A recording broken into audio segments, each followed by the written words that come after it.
నమస్కారం వార్తలకు స్వాగతం. ముందుగా ముఖ్యాంశాలు. శాసనమండలి chief whip Panchumarthi Anuradha media సమావేశం, పలు అంశాలపై వివరణ.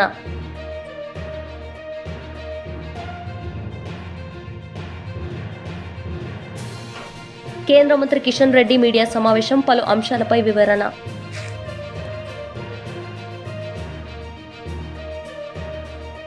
జపాన్లో సీఎం నేతృత్వంలోని రాష్ట్ర ప్రతినిధుల బృందం పర్యటన కొనసాగుతోంది.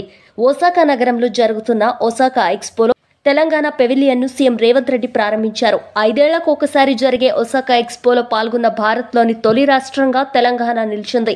ఒసాకా ఎక్స్పో వేదికపై తెలంగాణ సంస్కృతి, పారిశ్రామిక అనుకూల వాతావరణం, సాంప్రదాయ కళలు, పర్యాటక ఆకర్షణలను చాటి చెప్పే ఏర్పాట్లు చేశారు. మెగా డిఎస్సితో నిరుద్యోగులకు అండగా కూటమి ప్రభుత్వం నిలబడుతుందని శాసనమండలి చీఫ్ విప్ పంచుమర్తి అనురాధ అన్నారు. ఈ సందర్భంగా మీడియా సమావేశంలో ఆమె మాట్లాడారు. పక్కన పెట్టేసి చంద్రబాబు గారికి, తెలుగుదేశం పార్టీకి జైలు కొట్టిన వీడియో మనం అందరము కూడా చూసాం. ఇలాగ అన్ని రకాలుగా నష్టపోయి ఏం చేయాలో అర్థం కాక బెంగళూరులో ఉంటున్న ఈ జగన్మోహన్ రెడ్డి గారికి అప్పుడప్పుడు ఆంధ్రప్రదేశ్ గుర్తుకొస్తే, లేదా అతని పదవి పోయింది అనే విషయం గుర్తుకొచ్చినప్పుడల్లా ఏదో ఒక రాద్ధాంతం చేయడానికి ప్రయత్నం చేస్తూ ఉన్నారు. దానికి ఇప్పుడు కొత్తగా వారు చేసే రాద్ధాంతం మరి డిఎస్సి గురించి, టీచర్ ఉపాధ్యాయుల భర్తీ పోస్టుల గురించి. మరి గౌరవనీయులు విద్యాశాఖ అమాత్యులు నారా లోకేష్ గారు మరి చంద్రబాబు నాయుడు గారి యొక్క 75వ పుట్టినరోజు సందర్భంగా మరి రాష్ట్ర వ్యాప్తంగా 16,347 టీచర్ పోస్టులకి నోటిఫికేషన్ ఇస్తే ఓర్చుకోలేకపోతా ఉన్నారు. దాని మీద రాద్ధాంతం చేయడమే కాకుండా జగన్మోహన్ రెడ్డి తప్పుడు ప్రచారాలు చేస్తూ ఉన్నారు. తప్పుడు ప్రచారాలు చేయడమే కాకుండా వాళ్ళు ఎప్పుడెప్పుడు డిఎస్సీలు ప్రకటించారో, ఎప్పుడెప్పుడు డిఎస్సీలు టీచర్ పోస్టులు భర్తీ చేశామో అని ఫేక్ ప్రచారాన్ని సోషల్ మీడియాలో వైరల్ చేయటం నిజంగా చాలా దారుణమైన విషయం. ఏదేమైనప్పటికీ కూడా ఈ రాష్ట్రంలో ఎప్పుడైనా ఉపాధ్యాయుల భర్తీ చేశారు అని అంటే దాని patent right Telugu Desam party, Nara Chandrababu Naidu గారిదే అని చెప్పి ఈ సందర్భంగా నేను తెలియజేస్తా ఉన్నా. 94లో 16,238 పోస్టులు, 94లో 16,238 పోస్టులు, 96లో 16,838, 98లో 29,269, 2000 సంవత్సరంలో 24,388, 2001లో 26,129, 2002లో 31,699, 2003లో 12,430, 2014లో 8,926, అలాగే 2018లో 7,254. లిమిటెడ్ రిక్రూట్మెంట్స్ 1996లో 3,706, స్పెషల్ రిక్రూట్మెంట్స్ 96లో 2,000, 97లో 874, 2019లో 521. గ్రాండ్ టోటల్ 1,80,272 పోస్టులు భర్తీ చేసిన ఘనత నారా చంద్రబాబు నాయుడు గారిది. ఇప్పుడు 16,344తో కలిపి ఈనాడు మరి మొత్తం కలిపి 1,96,000 పోస్టులు, ఉపాధ్యాయుల పోస్టులు భర్తీ చేసిన ఏకైక పార్టీ తెలుగుదేశం పార్టీ, ఏకైక నాయకులు నారా చంద్రబాబు నాయుడు గారు అని చెప్పి ఈ సందర్భంగా మీకు తెలియజేస్తా ఉన్నా. మీరేం చేశారండి మీ హయాంలో? టీచర్లు ఎంత హెరాస్ చేశారు మీరు? ఏ రకంగా మరి గౌరవప్రదమైన వృత్తుల్లో ఉన్న వారి చేత మద్యం దుకాణాలకి కాపలా పెట్టారు. తాగుబోతులందరూ లైన్లో నుంచోట్లేదంట.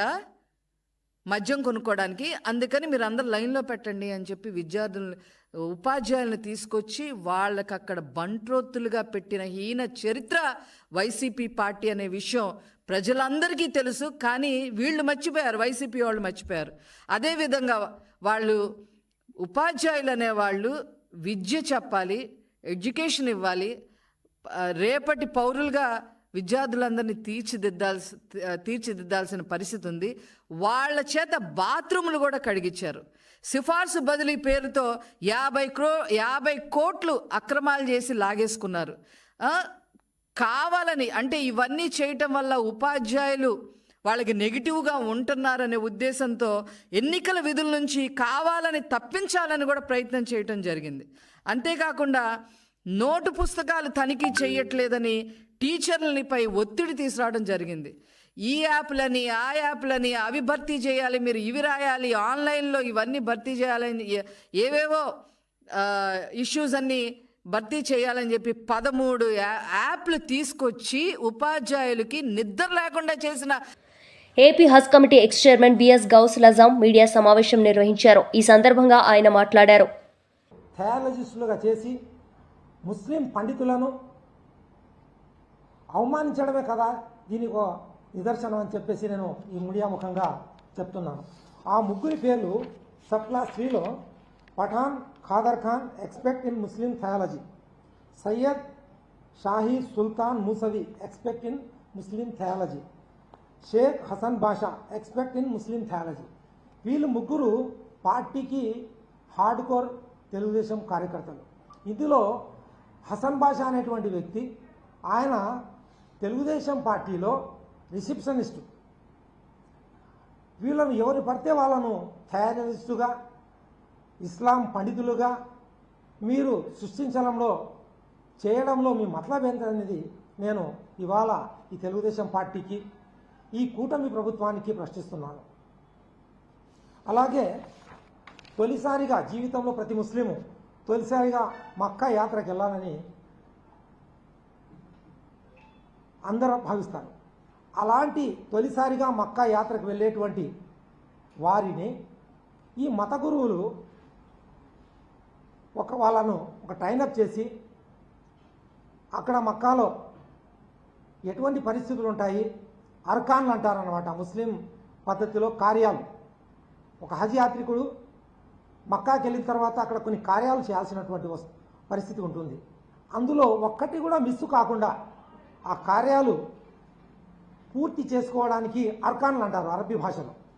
ఆ అర్కాన్లు చెప్పగలిగినటువంటి స్తోమత కేవలం ముస్లిం పండితులకు, ముఫ్తీ, హాఫీజు, మౌల్వీ, ఉలెమాలకి మాత్రమే ఉంటుంది.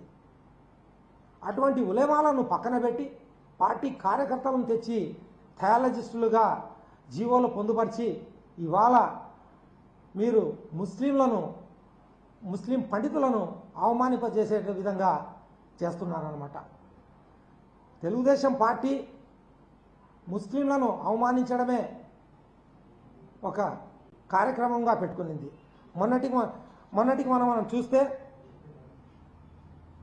వక్ఫ్ సవరణ బిల్లులో ఓ పక్క వక్ఫ్ సవరణ బిల్లుకు సంబంధించి పార్లమెంట్లో, లోక్సభలో మరియు రాజ్యసభలో వాడివేడి చర్చ జరుగుతుంటే చంద్రబాబు గారు మోసానికి ప్రతిరూపం, మోసానికి నిదర్శనం అని చెప్పడానికి ఒక్క సంఘటన చాలు.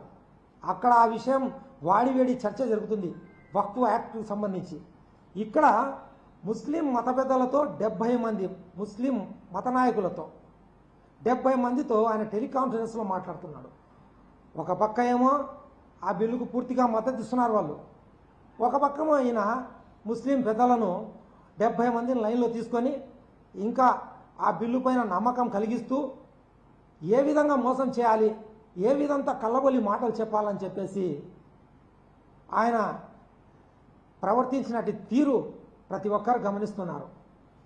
నేను ఒక్కటే చెప్తున్నాను, ఇప్పటికైనా రాష్ట్ర ప్రభుత్వం ఏదైతే జీవో నంబర్ 38 మన హజ్ కమిటీకి సంబంధించి 13 మంది సభ్యులతో నామినేట్ చేసినటువంటి ఏదైతే జీవో ఉందో ఆ జీవోను ఇమీడియట్గా వెనక్కి తీసుకొని అందులో ఆ జీవోలో మీరు పొందపరిచినట్లు ముగ్గురు ఆ థయాలజిస్టులను తీసేసి పక్కాగా ఉలమాలను, ముఫ్తీ, ఆలింలను షియా నుంచి, సున్నీ మజహబ్ నుంచి తీసుకోవాలని కేంద్ర మంత్రి కిషన్ రెడ్డి మీడియా సమావేశం నిర్వహించారు. ఈ సందర్భంగా ఆయన మాట్లాడారు. హైదరాబాద్ పార్లమెంట్ కాన్స్టిట్యున్సీలో కానీ, మున్సిపల్ కార్పొరేషన్ ఎక్కడైతే మజ్లిస్ పార్టీ గెలిచిందో అక్కడ కానీ ఖచ్చితంగా బీఆర్ఎస్ పార్టీ, కాంగ్రెస్ పార్టీ రెండు కూడా పోటీ చేసి మజ్లిస్ వ్యతిరేక ఓట్లు చీల్చి మజ్లిస్ పార్టీకి సహకరించేటువంటి ప్రయత్నం చేస్తా ఉన్నారు. అక్కడ బీజేపీని ఓడించడం కోసమో ఆ ఎలక్షన్స్లో పోటీ చేస్తారు రెండు పార్టీలు. ఇక్కడ బీజేపీని ఓడించడం కోసం ఈ ఎలక్షన్స్లో పోటీ చేయకుండా ఉంటున్నారు. ఎమ్మెల్సీ ఎలక్షన్స్లో ఇక్కడనేమో పోటీ చేయరు, అక్కడ పోటీ చేస్తారు. అక్కడ ఓట్లు విభజించేటువంటి ప్రయత్నం చేస్తారు, మజ్లిస్ వ్యతిరేక ఓట్లు. ఇక్కడ మజ్లిస్ పార్టీని గెలిపించడం కోసం పోటీ చేయకుండా ఉంటున్నారు. ఇంత పచ్చిగా మజ్లిస్ పార్టీతో చేయి కలిపి పనిచేస్తున్నటువంటి రెండు పార్టీల్లో కూడా మరి సెక్యులర్ పార్టీలు ఏ రకంగా అయితే చెప్పాల్సినటువంటి అవసరం ఉంది. రాహుల్ గాంధీని ఒక్కటే ప్రశ్నిస్తున్నాను, పచ్చి మతోన్మాద పార్టీ అయినటువంటి మజ్లిస్ పార్టీ, రజాకర్ల వారసత్వంగా వస్తున్నటువంటి మజ్లిస్ పార్టీతో మీరు హైదరాబాద్లో స్నేహం చేస్తూ, కలిసి కాపురాలు చేస్తూ, వాళ్ళ మద్దతుతో మీరు, మీ మద్దతుతో వారు ఎన్నికల్లో గెలుస్తూ ఈరోజు మేము సెక్యులర్ అని రాహుల్ గాంధీ ఏ ముఖం పెట్టుకొని దేశంలో ప్రచారం చేస్తుండో చెప్పాల్సిన అవసరం ఉంది. మజ్లిస్ పార్టీ రజాకారుల పార్టీ అవునా కాదా రాహుల్ గాంధీ చెప్పాలి. ఎందుకంటే ఆయనకు తెలియదు, కనీసం తెలుసుకోవాలి. ఆ రోజు నిజాం పరిపాలనలో కూడా ఇదే రజాకారులు తెలంగాణలోని గ్రామీణ ప్రాంతాల్లో పేద ప్రజలపైన, రైతులపైన, రైతు కూలీలపైన మత ఉన్మాదంతో వేలాది మందిని హత్య చేసిన విషయం వాస్తవం కాదా? చెన్నారెడ్డిని గద్దె దింపడం కోసం పాత బస్తీలో తీగలకుంటలో 400 మంది దళితులను ఊచకోత కోసిన విషయం వాస్తవం కాదా? ఆ రోజు చెన్నారెడ్డి స్వయంగా నన్ను గద్దె దించడం కోసం మజ్లిస్ పార్టీ మత కలాలు చేసిన విషయం చెప్పిన విషయం వాస్తవం కాదా? సరోజిని పుల్లారెడ్డి ఆ రోజు చెన్నారెడ్డి మంత్రివర్గంలో ఉన్నటువంటి మంత్రి మజ్లిస్ పార్టీ చేసినటువంటి మత దౌర్జన్యాల కారణంగా, మతోన్మాద కారణంగా, మత కళాల కారణంగా, దాడుల కారణంగా 400 మంది దళితులు చనిపోయినని నేను చెప్పిన విషయం వాస్తవం కాదా? మరి అలాంటి మతోన్మాద పార్టీని గెలిపించడం కోసం గత అనేక రోజులుగా తెలంగాణలో తమ స్వార్థ రాజకీయాలతో రెండు పార్టీలు కూడా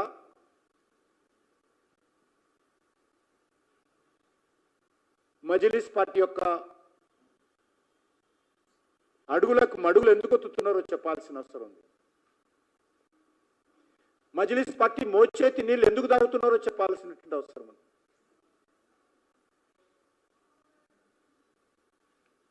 హైదరాబాద్ ప్రజలు మజ్లిస్ పార్టీ వ్యతిరేకంగా తీర్పునిచ్చారు. అప్పుడు గత కార్పొరేషన్ ఎలక్షన్స్లో ప్రజలు ఇచ్చిన తీర్పును కాలరాస్తూ కార్పొరేటర్స్ను బెదిరించి ఓటింగ్కు రాకుండా బీఆర్ఎస్ పార్టీ ఈరోజు హైదరాబాద్, గ్రేటర్ హైదరాబాద్ ప్రజలను అవమానం చేస్తున్న విషయం చాలా స్పష్టంగా కనిపిస్తుంది.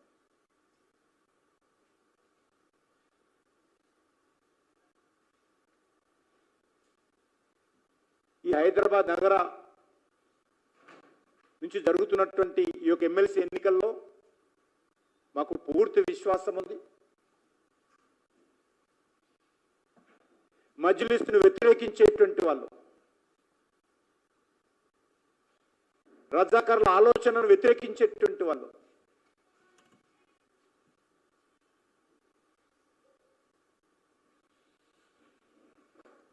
హిందూ దేవులను అవమానించేటువంటి పార్టీని వ్యతిరేకించేటువంటి వాళ్ళు, హిందూ దేవులను అవమానం చేసేటువంటి ఈ యొక్క మజ్లిస్ పార్టీ యొక్క కారుకూతలను వ్యతిరేకించేటువంటి వాళ్ళు, హిందువుల పండుగలను వ్యతిరేకించేటువంటి వాళ్ళు, 100 మంది భారతీయుల మీద దాడులు చేస్తామని చెప్పినటువంటి వాళ్ళు, 15 నిమిషాలు సమయం ఇస్తే అది అసదుద్దీన్ ఓవైసీ కానీ అక్బరుద్దీన్ ఓవైసీ కానీ 15 నిమిషాలు సమయం ఇస్తే ఈ దేశంలో ఉన్నటువంటి 100 కోట్ల మాజీ మంత్రి శ్రీనివాస్ గౌడ్ మీడియా సమావేశం నిర్వహించారు. ఈ సందర్భంగా ఆయన మాట్లాడారు. తలుసుకుంటున్నా భయం 500 రోజులకే ఇట్లా అయింది, సంవత్సరం నెల కూడా కాలేదు ఇట్లా అయిందంటే ఇంకా 3 సంవత్సరాలు ఏమైపోతుందిరా ఈ తెలంగాణ అని చెప్పి గుండెలు బాదుకుంటున్నారు. యువకులు కావచ్చు, రైతులు, ముఖ్యంగా మనకు అన్నం పెట్టిన రైతు ఇలా ఆత్మహత్యలు చేసుకుంటున్నాడు. మళ్ళీ 2014 కన్నా ముందు ఏం జరిగిందో సేమ్ మళ్ళీ ఇప్పుడు జరుగుతుంది. పునరావృతమైన అన్నీ, ఒక్కటి కాదు. కరెంటు కష్టాలు వచ్చినాయి, ఆత్మహత్యలు వచ్చినాయి, రైతులు అసలు పట్టించుకుంటూనే లేడు, ముందు చూపలేదు. ఈ ఎండాకాలం చూడండి మీరు, ఖచ్చితంగా చాలా గ్రామాల్లో పట్టణాల్లో కూడా తాగడానికి కూడా నీళ్ళు కష్టం ఉంటుంది. మళ్ళా బోరింగ్ల కాడ పడిగాపులు, వాటర్ ట్యాంకర్ల కాడ కొట్లాటలు, దాచిపెట్టుకొని నీళ్ళు తాగే పరిస్థితి మళ్ళా తెచ్చి. అందుకే ఏమైనా చేయండి కానీ తెలంగాణ ఆగం చేస్తే మాత్రం ఊరుకోడు కేసీఆర్ గారు. చూసిండు సంవత్సరం నన్ను దాటుతుంది, దగ్గర వచ్చింది, ఇక ఇట్టిగా వదిలిపెడితే ఇంకా నాశనం చేస్తారు అని చెప్పి ఇలాగ కోపంతో తెలంగాణకు అన్యాయం జరిగినా, తెలంగాణను కించపరిచినా, తెలంగాణ దిగదార్చినా, తెలంగాణను ఎవడైనా చెడుగా మాట్లాడినా ఎట్టి పరిస్థితుల్లో నేను ఊరుకోనని చెప్పి ఇలా రజతోత్సవ సభను, వరంగల్ అంటే చాలా ప్రేమ, ఉద్యమ సమయంలో కూడా ఏ కార్యక్రమం చేయాలంటే మొదలు వరంగల్ నుంచి స్టార్ట్ చేయడం. ఇలా రజతోత్సవ సభను కూడా ఇక్కడ చేసుకునడం జరుగుతూ ఉంది. కానీ చాలామంది, లక్షల మంది ఈరోజు 1200 ఎకరాలు అనుకుంటే ఇంకా ఎక్కడో స్వచ్ఛందంగా వాళ్ళే ఇంకా భూములు చదువు చేసి పెడుతున్నారు, వెహికల్స్ పార్కింగ్ అవన్నీ రకరకాల. జనం గుండెల్లో కేసీఆర్ ఉన్నాడు, ఎప్పుడెప్పుడా అని ఎదురు చూస్తున్నారు. కేసీఆర్ గారు ఏం సందేశం ఇస్తాడో ఆ రోజు ప్రజలందరూ కూడా 1000 కళ్ళతో ఎదురు చూస్తున్నారు. వాళ్ళ సొంత పార్టీ కార్యకర్తలు కూడా ఊళ్ళలో ఎంత పని చేస్తాంరా మనము, మన కాలు మన నరుకుంటాంరా అనే స్థాయి ప్రతి ఒక్కరూ చూస్తున్నాం. ఇక వీళ్ళు బాగు చేయరు, తెలంగాణను ఇంకా దిగదరుస్తారు తప్ప ఏం లేదు వాళ్ళకు. కేసీఆర్ గారు నాయకత్వంలో ఎక్కడుండే తెలంగాణను ఎక్కడ తీసుకుపోయిండు, ఇవాళ ఎక్కడికి వచ్చింది. దేశంలో అన్నం పెట్టే స్థాయి, సగము దేశానికి కరువు వస్తే కూడా తెలంగాణ నుంచి అన్నం పెట్టి బతికించే స్థాయికి రాష్ట్రంలో నెంబర్ 1 స్థానం తీసుకొచ్చిండు. జిఎస్టీ దేశంలో 3వ స్థానం తీసుకొచ్చిండు. వృద్ధి రేటు దేశంలోనే అగ్రభాగం తీసుకొచ్చిండు. ఇలా అన్నీ పడిపోయినాయి. టోటల్గా వ్యవస్థ మొత్తం చిన్న భిన్నం అయిపోయింది. రిటైర్డ్ అయిన ఉద్యోగులు ఇంతకుముందు వచ్చేటప్పుడు మాట్లాడారు, వినయన కూడా ఉన్నాడు, మా పైసలు మాకు ఇయనికి 10,000 మందిని సావు బతుకుల్లో ఉన్నాము, మా పైసలు మాకు, మేము దాచిపెడుతున్న పైసలు మాకు ఇస్తలేరని. ఇక్కడ ఒక రిటైర్డ్ కాదు, ప్రజెంట్ టీచర్ సంఘ నాయకుడు వచ్చిండు, మనతో పాటు ఉన్నాడు. లేదు నేను వచ్చి మీకు వేదిక మీద నేను చెక్ ఇస్తా అంటే, వద్దురా బాబు లేనిపోని కుట్రలు చేస్తా నిన్ను, వద్దు అంటే, లేదు మేమంతా తెలంగాణ బాగుపడుతుందని తెచ్చుకున్నాం కానీ ఇంత ఆగమైతే అనుకోలేదు, నమ్మినాం, మోసపోయినాం సార్ అని చెప్పి ఒక టీచర్ సంఘ నాయకుడు ఇక్కడే ఉన్నాడు. విద్యార్థుల నుంచి మొదలుకుంటే, కులవృత్తుల నుంచి మొదలుకుంటే అన్ని విధ్వంసం చేస్తున్నాం రోజు రోజుకు. మొత్తం ఎలక్షన్ మేనిఫెస్టోని ఒక జోకులాగా చేసి పడేసారు, ఒక్క హామీ లేదు దానిలో. దళితులకు దళిత బంధు లేదు, బీసీలకు ఏ సహకారం లేదు, రైతులకు లేదు, ఏ ఒక్క కులానికి ఏ ఒక్క వర్గానికి ఏం లేదు. అందుకే ఈ ఆగమవుతున్న తెలంగాణను కాపాడుకునే బాధ్యత తెలంగాణ తెచ్చినోళ్ళకే ఉంటుంది. కనుక తెలంగాణ పిల్లల మీద ఎవరికి ప్రేమ ఉంటుంది? తండ్రికి ఉంటుంది, అన్నకు ఉంటుంది, తల్లిదండ్రులకు ఉంటుంది. తెలంగాణ తెచ్చినోళ్ళకు ఉంటుంది, కానీ తెలంగాణ వద్దనోళ్ళకి ఎట్లుంటుంది? మొత్తం చేన్లు ఎండిపోతున్నాయి. కసితో కక్షతో కాళేశ్వరం నీళ్లు నింపకుండా కాళేశ్వరం నీళ్ళు లిఫ్ట్ చేస్తే అంత బాగుందని అనుకుంటారు. మనం అబద్ధం చెప్పినామని చెప్పి ఇటు కాళేశ్వరం ఎండగొట్టిండ్రు, దేవాదుల ప్రాజెక్టుని కరెంటు బిల్లు కట్టక దాన్ని ఎండగొట్టిండ్రు, శ్రీశైలం నుంచి నీళ్ళు తీసుకుపోతుంటే చూస్తూ ఊరుకున్నారు, జూరాల నుంచి నెట్టెంపాడు నుంచి మొత్తం ఎండిపోయినాయి. తెలంగాణ మొత్తం కూడా రైతాంగం అక్కడో ఇక్కడ పండితే వడగండ్లకు అకాల వర్షానికి నష్టం పోయింది. దిక్కుతోతని స్థితిలో ఈరోజు రైతన్నలు రోధిస్తున్నారు. అందుకే వీళ్ళందరూ కూడా కొందరు నడుచుకుంటూ వస్తున్నారు, బండ్ల మీద వస్తున్నారు, రైతు మోటార్ మీద వస్తున్నారు, ఎట్లా వస్తున్నారు. కొంతమంది టీవీలు మొత్తం రెడీగా పెట్టుకు. మాజీ ఎమ్మెల్యే ఎన్వీఎస్ఎస్ ప్రభాకర్ మీడియా సమావేశం నిర్వహించారు. ఈ సందర్భంగా ఆయన మాట్లాడారు. వర్గం యొక్క వాణిని స్వీకరించేటువంటి విషయంలో పాలన పరిపాలన కొనసాగిస్తున్నటువంటి ప్రభుత్వం నరేంద్ర మోడీ గారి ప్రభుత్వం. ముఖ్యంగా ఈ మధ్య కాలంలో ఎక్కువగా ఎంఐఎం సంబంధించినటువంటి అసదుద్దీన్ ఓవైసీ మైనారిటీలకి వివక్ష జరుగుతోందని, కక్ష చూపిస్తున్నారని, శిక్ష వేస్తున్నారని పలు సందర్భాల్లో వచ్చిన కనబడ్డ వేదికలల్లా ఉపయోగించుకొని ఆయన మాట్లాడటం, ఆయనకి ఈ కాంగ్రెస్ పార్టీ, ఈ బీఆర్ఎస్ లాంటి పార్టీలు, కొన్ని ప్రాంతీయ పార్టీలు, మరి సమాజ్వాదీ, కమ్యూనిస్టులు వత్తాసు పలకటం, ఇది మనం చూస్తూ వస్తున్నాం. అయితే ఈ అంశాన్ని ఈ సందర్భంలోనే ఎందుకు ప్రముఖంగా ప్రస్తావిస్తున్నామంటే, హైదరాబాద్ మహానగరం నుంచి స్థానిక సంస్థల యొక్క ఎన్నికల యొక్క ప్రతినిధిని ఎన్నుకోబోతా ఉన్నారు. పాలనలో పరిపాలనలో ఎక్కడ కూడా మోడీ గారి ప్రభుత్వం వివక్షకి అవకాశం కూడా ఇవ్వలేదు.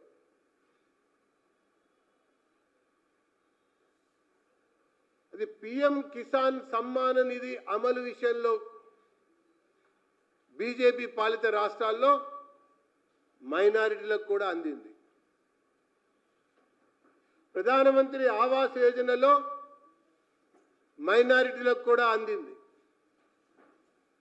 పిఎం స్వనిధి హాకర్స్, ఇతర వీధి చిను వ్యాపారులకు కూడా సహాయ నిధి అందింది. ముద్రా యోజన అమలుకు సంబంధించిన విషయంలో కూడా మైనారిటీలకు అందింది. మన్రేగా సంబంధించినటువంటి అమలు విషయంలో కూడా పేదరికంలో దారిద్ర్య రేఖకు దిగువ ఉన్నటువంటి మైనారిటీలకి అవకాశం లభించింది కూడా. ఏ బీజేపీ పాలిత రాష్ట్రంలో కూడా ఎక్కడ కూడా ఈ మైనారిటీల పట్ల వివక్ష జరిగిందని కానీ, సంక్షేమ పథకాల యొక్క అమల్లో వివక్ష చూపారని కానీ మచ్చుక కూడా ఈరోజు వరకు ఒక్కటి కూడా కానరాదు, కనబడదు కూడా. ఆయుష్మాన్ భారత్ విషయంలో కూడా అంతే. మైనారిటీ స్కాలర్షిప్ విషయం కూడా నిధిని పెంచుకుంటూ పోయారు దేశవ్యాప్తంగా, కానీ వివక్ష మాత్రం కనబడలేదు. కానీ Akbaruddin, Asaduddin Owaisi, brothers of Hyderabad, so called brothers of Hyderabad, every time and all time Modi గారిని లక్ష్యంగా పెట్టుకుని మాట్లాడుతూ వస్తున్నారు. వీళ్ళ యొక్క చేతుల్లోనే హైదరాబాద్ లోక్సభ, అంటే వీళ్ళ కుటుంబ సభ్యుల యొక్క చేతిలోనే సుల్తాన్ సలావుద్దీన్ ఓవైసీ, అట్లాగే అసదుద్దీన్ ఓవైసీ, దాంతోపాటు వీళ్ళ ముత్తాత వాహిద్ ఓవైసీ, అప్పటి నుంచి ఇప్పటి వరకు కూడా 50 సంవత్సరాల పాటు పాత నగరం రాజకీయాలను నడుపుతున్నటువంటి నాయకులు ఈ కుటుంబం వాళ్ళే, ఈ పరివారికి సంబంధించినటువంటి వ్యక్తులే. గెలుస్తూ వచ్చింది కూడా వీళ్ళే, కార్పొరేటర్గా వీళ్ళే గెలిచారు. సుల్తాన్ సలావుద్దీన్ ఓవైసీ కార్పొరేటర్గా గెలిచాడు, అసదుద్దీన్ కూడా కార్పొరేటర్గా గెలిచాడు, ఎమ్మెల్యేగా గెలిచాడు, ఎంపీగా గెలిచాడు, వాళ్ళ నాయన కూడా ఎంపీగా గెలిచాడు. 50 साल से यही परिवार के लोग हैदराबाद ओल्ड सिटी के अंदर जीत के आए. परिवार का लोग सब कुछ बने अपने एक राजनीति के अंदर. మరి వీళ్ళ పాలన పరిపాలనలో వీళ్ళ యొక్క నాయకత్వంలో प्याज बेचने वाला का परिवार प्याज ही बेचते रहा आज तक. तरकारी बेचने वाला का परिवार आज भी तरकारी बेचते रहा इस नेतृत्व के माध्यम में.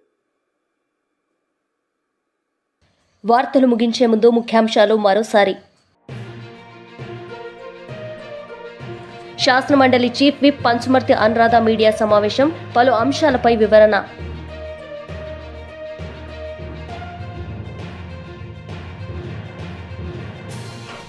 కేంద్ర మంత్రి కిషన్ రెడ్డి మీడియా సమావేశం, పలు అంశాలపై వివరణ.